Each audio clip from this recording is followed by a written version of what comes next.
Okay? So, yun, mga kababayan, mga kabarangay. Gaya ng aking sinabi, andito kami sa bundok. At ito, makikita nyo, pangalawang damit na ni Daddy Frankie. Medyo natakot na si Kuya Sam kasi nakagat na po siya ng linta sa mga sinuong-suong namin. Baka magka-problema din kami mga kababayan. So, anong oras na? Alas 2:30 na po, hindi pa nagla-lunch ang ating team. Kaya magla-lunch muna mga kababayan. Pero sa pagkakataon ito, bago po namin lisanin itong lugar na to, nais kong magpasalamat sa naging scouter natin sa araw na ito, si Nanay. Nay, ano pangalan ni Nanay? Jenaline Dumapay, sir. Ma'am Jenaline.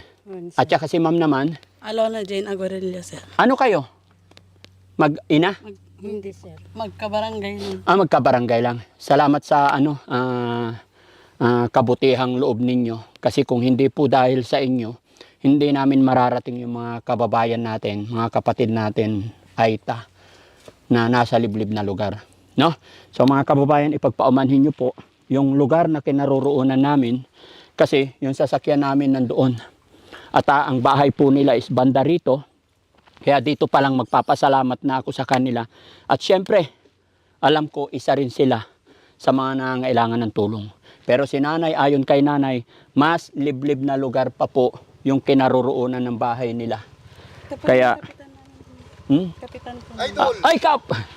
Good afternoon, Idol! My favorite vlogger. Ayun, Kap! Luis. Magandang hapon po. Magandang Nice meeting you, sir. hapon, yeah. Ano yung pangalan niyo ulit, sir? Barangay Captain Arturo M. Ballesteros. Yes, Ikaw ang lagi kong hinahakwan sa vlogger. Salamat. Nabanggit nga po ni Madam yung pangalan nyo. Nagpunta ako dito sa inyong mga nasasakupan at ako'y nagpapasalamat. Mapapanood nyo sa aking upload yung pangalan nyo, yung pasasalamat ng team. Bagamat salamat ako kasi napakaswerte ko kasi nakadaupang palad ko Mas kayo. maswerte, sir, kami. Dahil andyan kayo na mga kapatid natin na kahit papano nakakatulong kayo sa mga, lalo't yung mga mahihirap na katulad namin. Yes po, salamat ng marami, Kap. No? Sana loobin ng Panginoon na makabalik pa kami rito. Dahil nakita namin yung sitwasyon ng mga kapatid natin dito. Bagamat hindi kami ready talaga. Gusto sana namin magbigay ng bigas pero napakalayo ng lalakarin pala. Kung titignan mo, sir, sa mapa, nandito na kayo sa pinakamataas na bundok Ay, ganon? Kaya pala hingal na yung mga senior namin. Anyway, sir, hindi ko inspect nandito kayo. Opo. Ako'y nagpapasalamat talaga, sir. Sa Salamat din pero po. talagang idol. Isa ako sa isang ano mo, sir, sa Advocacy. yeah. Ayan, salamat po. Ako'y Basta ano lang, sir, maraming salamat at gaya ng aking sinabi, sana makabalik pa kami, loobin ng Panginoon na Hopefully, sir, bigyan pa tayo ng kalakasan ng katawan para makabalik pa kami. Welcome, sir. Welcome kayo, sir. Thank you so much. Saan ang banda ang bahay nyo po? Diyan lang, sir, sa Malapit. Malapit na. Sunod na punta namin, mapasyalan namin kayo. Opo, sir. Anyway, nag-ano ka, sir, kami.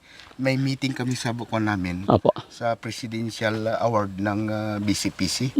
So, isa kami sa napili sa municipality entire Philippines. Opo. 4 na pagpipilian lang. Isang Butuan, Isabela, Apayao, entire Cordillera, kami ang napili. Napili ay very good, no? So, 4, sir, kami 4 na maglalaban na municipality. Oo. Entire Philippines. Oo. So, doon kami, sir, na abala. Oo, okay lang yun. At least, no?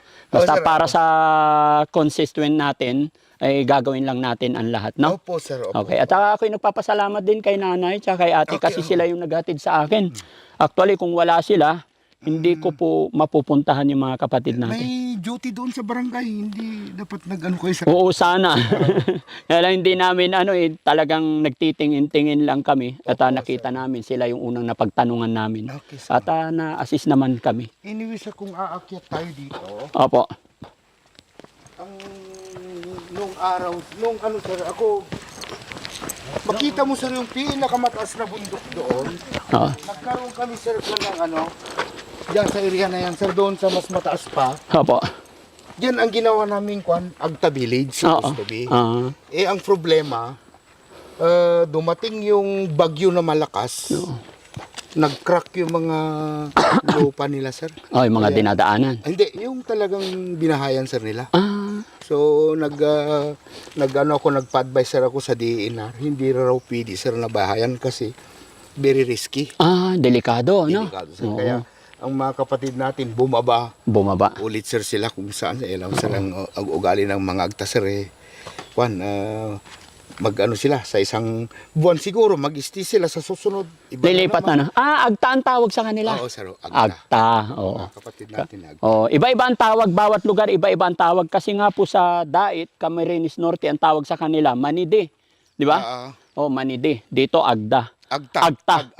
Tapos sa ibang Aita. lugar naman may napuntahan naman ako ang tawag. Agta, Aita. Agta tsaka Aita. The same, sir. Pero same lang 'yon. Sir. Ganun. At least nalalaman natin mga kababayan, no, yung mga tawag para hindi tayo magkaroon ng foul na tinatawag yung makapanakit ng damdamin. Sir, hindi naman sir. Oo. Kasi accepted naman sir sila Opo. talaga na kwan. Yes. Mga- So salamat sir ha. Salamat. Okay, sir. Nice meeting you, sir. Nice sir. Oo. Ayan, mga kababayan, mga kabarangay, barangay captain ng barangay na ito. Sir, Barangay baka may San gusto kang panawagan. I-upload namin ito. Mapapakinggan ng sambayan ng Pilipino. Ang masabi ko lang sir, lalo sa inyo, ang team Daddy Frankie po. Daddy Frankie, welcome sa aming barangay. Yun. Lalo na sa mga ginagawa ninyong tulong sa mga kapatid nating lalo na sa mga mahihirap na katulad Opo. ko. At sana sir ulit, hindi kayo magsawa, isang araw makabalik kayo sir dito. Yes po. At ang barangay namin, welcome po sir kayo sa amin. Ayan. Ayun lang. Okay. Magandang Okay, hapon ulit. salamat po. At kausapin ko lang si nanay. Tapusin natin yung kila nanay. No? Nay, dito ka nay. Para makaalis na rin kami kasi malayo pa, Makati pa ang babalikan namin. Oo sir. Okay? So ate, kasi napagod din sila gaya ng aking sinabi mga kababayan, maging si nanay ay nangailangan din sila ng tulong. Pagpaumanhin nyo po, hindi na ako makapunta sa inyong bahay pero bibigyan ko rin kayo, no? So, nay, kamay mo po. 1, 2, 3, 4, 5,000, no? Ate, 1, 2, 3, 4, 5,000, no? Sana makatulong at thank you so much sa pag-assist ninyo sa akin. Thank you po. Ano masasabi ni ate at nakatanggap din ng blessing sa araw na ito? Maraming salamat po, sir. Malaking bagay yan. Kasi mga kababayan, marami tayong natulungan ng mga kababayan natin. Gaya ng aking sinabi, hindi po namin mararating kung hindi sa assist sa tulong nila. Kaya, siyempre, isa rin sila sa mga dahilan. Kaya kaulangan lang na matulungan din sila. Tsaka, Nay, anong masasabi mo po na tanggap ka ng blessing? Maraming salamat, sir, sa yung binigay. At talagang kailangan ko ng pera pang pagamot ko sa anak ko, sir. Ba't umiiyak si nanay? Kasi kailangan yung anak ko ng gamot, sir. Kailangan. Oo, sir. Sige, laban lang tayo, Nay, ha? Wala ka na ko, maka-digidang truck lumabas.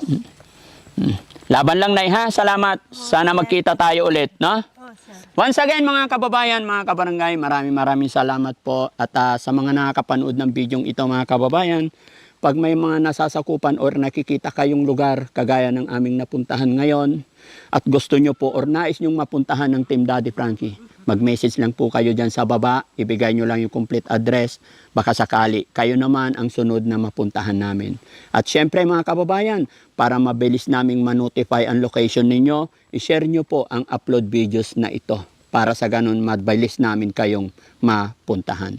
Kabayan, kung sakali naibigan at nagustuhan mo ang programang ginagawa ng Team Daddy Frankie, ako yung magpapaalala lang, baka isa ka pa sa hindi nakasubscribe sa aking YouTube channel, pwede pong isubscribe. Click nyo na rin yung bell button para lagi kayong ma-update sa mga i-upload pa naming videos.